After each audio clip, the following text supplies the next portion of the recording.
Бул жаш балача кубанып белек алып жаткандары психикалык жактан жабыркаган коомдун айырылуу катмары. Алардын айрымдарынын гана ата-эне туугандары кабар албаса, калгандарыныкы келбейт деле. Мындан улам аларга аз да болсо дем күч берүү максатында Искрайлын тургундары жана Дунган коомдук бирикмеси белек бекчектерди таратып, ысык тамак уюштурду. Модан кийин калтырбайбыз самолетти. Биз уже заявка берип койдук.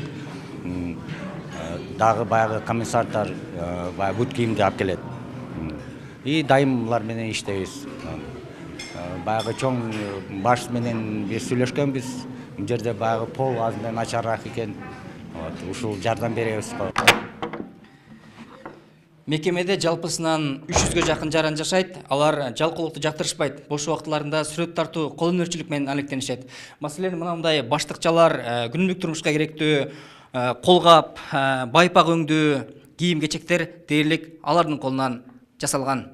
Бул жайда кирели кечке кол өнөрчүлүктөн бошобогон жарандар бар. Жумабек учурда Чыңгыз Айтматовдун айкелин жасоо менен элек жетиштүү жана сапаттуу чоп болгондо адам боюндай көлөмдө жаратмакмын дейт. Өзүнүн эмгектерин Борбордогу музейге коюп, бүтүндөй элге көрсөткүсү келет. Центральный музейге койдурса, жумуштарым бар музейде.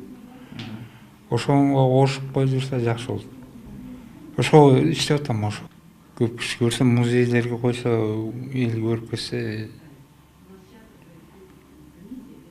кубанат, семьябыз кубанат, туугандарыбыз көрсө кубанат. Өкүнүчтүүсү, кол өнөрчүлүк менен алектенгендерге чопо, кездеме өңдүү материалдар жетишпейт. Мындан башка деле социалдык мекеменин жардамга кол сунуп келгендерге айта турган көйгөйү көп. Могу зданиябыздын эскилигине байланыштуу столовыйыбызда полубуз жасалбай жатат.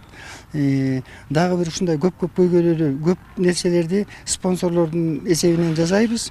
Анан кийим-кече жагын айтсак, пастельный белөө жөнүндө айтсак, булар дагы чын-чынына келгенде тартыш да.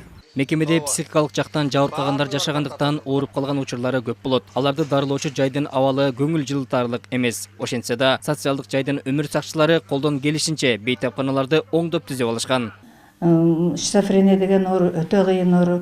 Буларды кээде өздөрүн өздөрү жеп койгону да болот, түшүнбөгөнү болот, кол салгандары болот. Эпилепсия деген оору жыгылып калат, эмесине какап өлүп калгандар болот, тилин чайнап өлүп калгандар болот. Ушулардын баарына өтө кылдаттык менен карап туруш керек.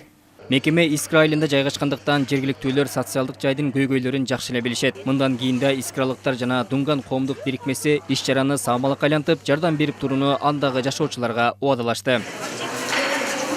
Кутман Маматазимов, Аскар Маратов, ЛТР, Чогусу.